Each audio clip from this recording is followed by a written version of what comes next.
ARMA is very pleased to bring you a series of interviews with some of the presenters at the ARMA InfoCon 2019. This year, we've reimagined the conference from the ground up to help you strategically protect and extract value from your organization's information, an event that is both distinctly ARMA and incredibly modern. I'm Charlene Cunniffe, an information governance consultant with a background in biotech, academia, law, and government. I'm one of the volunteers working with ARMA to help put on this year's conference, and I have the honor of introducing Kimberly DeCola from the City of Austin, Texas's Information Management Program, and a recognized leader and speaker in the information profession. Kimberly has 12 years of records and information management experience and has been a certified records manager since 2016.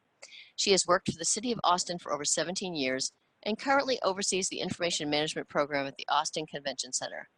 Kim previously worked in establishing the City Records and Information Management Program by providing consulting services and training to city departments. Her areas of expertise include disaster planning and recovery, training, education, long-term preservation, risk management, and compliance.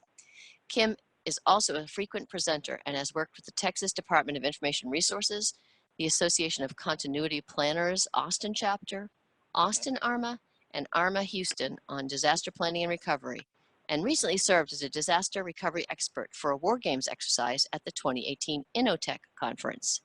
Kimberly, many thanks for joining me here today. I'd like to get your opinion about some information records management issues and about the session you'll be giving at ARMA InfoCon 2019 in Nashville in October. So let's start with the very beginning. Since not a lot of kids grow up thinking they're going to be an information manager, how did you get into the information profession? Well, it kind of dropped in my lap, to tell you the truth. I was actually an assistant to our chief administrative officer, and I handled open records requests for the city in my department. And the lady that was handling records management retired, and my boss came to me one day and said, I think this would be a good fit for you since you already handle open records requests. And that was that. And I knew we had started working on some of it for the department. The city's program was just starting to launch, or at least the first iteration of it was. And I'd been sort of on the outskirts, but I didn't know anything about records management. And so they handed it off to me. We had about 550 employees in our department, and our corporate analyst from the clerk's office was with us for a very short time, and then he was deployed to Afghanistan. Oh, wow. And so I was like, okay, now what do I do? And so I had the benefit of actually working with our city clerk, Jeanette Goodall, and she really trained me a lot in this program and kind of set me on my path. And so I fell into it, but I really discovered a love for doing it. Yeah, so it sounds like sink or swim. Some swim and some pretty much. Some swim away. But you stayed for 12 years. Some did. Some did, and it was a very new program. It completely, the first year we worked on it, the whole thing underwent a change, and all that went out the window. And what is now the program went into play, and everybody just kind of learned together.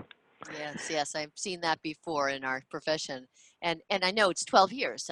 We all know how many changes there have been over 12 years. And it's tough at the beginning, but it's also tough in the mid-career and the end. And I'm curious if you have any tips you could give to new information governance professionals to maybe, feel a little bit more confident along the way. Well, I really want to stress that I often talk to people who say they feel very alone in, doing this profession, and I think that you have to form a tribe. This is something that you cannot do alone. You've got to work with all the people in your organization, and Lord knows, my only experience is here at the city, and there's, we always joke amongst ourselves as analysts that probably 98% of the staff could totally care less about anything related to information governance. And then there's just a few of us that kind of take it and run with it, but you have to find champions and people who are at least interested enough to, do the work or cooperate, and make sure you get people from different areas like your risk manager or your safety officer involved in it, because you can't do it alone, and you're going to need, depending on your organization, you're really going to need to make friends with your IT people. Oh, definitely. You I know, mean, we're that, so that digital these days. yeah, it's very electronic focused, certainly.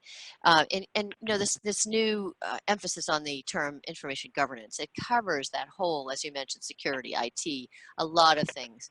So, what do you feel like? What that a topic or domain? What do you feel is underutilized in organizations? What part of information governance can you maybe focus on and say organizations aren't paying enough attention to it? Well, in my own personal experience, I think that disaster planning is often overlooked. When I go out and meet with departments here, or I speak at other conferences, a lot of the people who come to the session say that they've not ever done any kind of disaster planning in their company, or if there was something done, they don't know about it, and they don't have any exercises or drills to practice. And it's something you really have to get your hands dirty on to see what it's like and understand it before an actual situation occurs. And I also think that IT is actually underutilized, at least where I'm at. I've met other people in different industries where they're very hand in hand with their IT or their legal counsel, but in a government office, and not just mine, but others I've talked to, there's very much a separation between those areas, and so they don't utilize each other and each other's knowledge and work together, and a lot of times things get missed or get crossed up because that happens. So Oh, like yeah. it's disaster planning, and then I would say from there, I think education is often not the people who are doing the records management, but rolling it out to everyone else and making sure they truly understand about, it's not just moving paper from one file to another. It's also protecting your privacy and your confidential information, and there's just a lot of stuff to it that I don't think people really understand or under the umbrella. Right, right. This is that shift to information governance. And it sounds like it has benefited your organization. I don't know if you want to expound a little bit further on how that shift has benefited the city of Austin, Texas. I think it's helped us a lot. We have an overreaching program for the city that comes out of our city clerk's office, and then each department basically has their own program within that framework.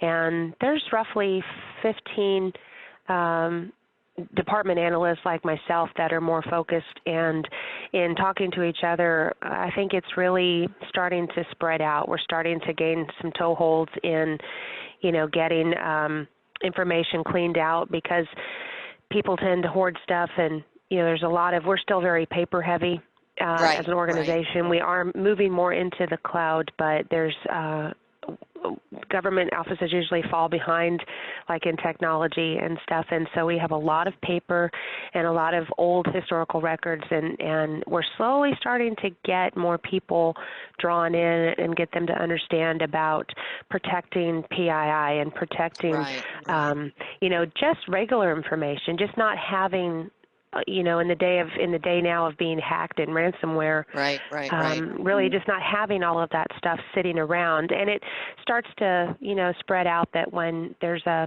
discovery notice or an audit, that the less you have, the more you have to produce and process as well.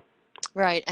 You're talking a little bit about the PII, and I know we realize that information breaches are rampant in all of our organizations, and you've mentioned some of what your city's doing to help keep that threat at bay. Anything else you might mention as good steps to take for avoiding information breaches? Well, one thing the city is doing as a whole is they've started pushing out very short training, required training videos to all of the employees on things like how to recognize a phishing email, the difference between phishing and spearing, and they've started really focusing on how to educate us, because it's so easy to click on a link in an email. And we've also started in the records teams working on our databases and our cloud, a lot of the stuff that goes into the cloud, and talking to our IT people and our managers about limiting the amount of information that is stored there and making sure that we perform timely disposition so that it's not sitting there for 20 or 30 years, and really talking to them about system requirements and, making sure that people don't have delete rights if they don't need them, and keeping track of who's supposed to be in there, and really staying on top of that, because I think limiting your access points and making sure that you have consistent procedures and training is really how you get around some of that. And you've got to be consistent, and you have to have a way to continue to monitor that as well. It's not just a roll it out and leave it kind of thing. Indeed. So, yeah, that's going to be a lot to take on, and I know we'll hear more at ARMA InfoCon. Tell me what you might be excited about for the upcoming schedule of ARMA InfoCon 2019.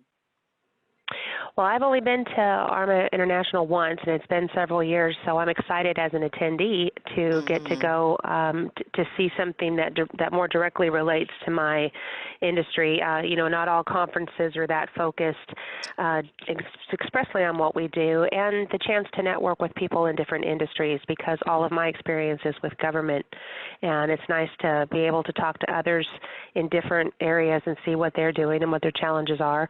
It's also nice to network with our own tribe, so to speak, so that you see that you're not really alone. It's not just you in a sea of sharks. There's other people who are going through the same struggles, and I'm looking forward to the workshop as well. Good. Well, tell us a little bit more then. What's a good description of your session?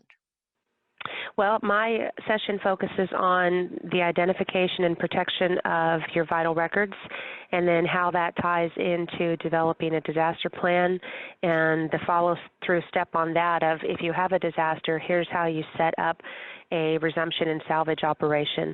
And I try to include a lot of resources about where to find templates. There's a million of them available, and I've got pictures of actual scenarios where things have happened, and there's been losses here at the city and disasters from around the world like Katrina, and I've also got pictures of some drills that we've done here at work where you can see what a recovery operation looks like. And I try to, give examples of how to identify what's most important to your company and common steps, ways that you can take to protect it. So we don't want you to be a prepper, but we also don't want you to ignore it either. Yeah, so no head in the sand. Well, thank you, Kimberly, for taking the time to speak with me today. Kimberly DeCola of the City of Austin, Texas, will be presenting as part of ARMA InfoCon 2019. Learn more or register at https://www.arma.org/infocon.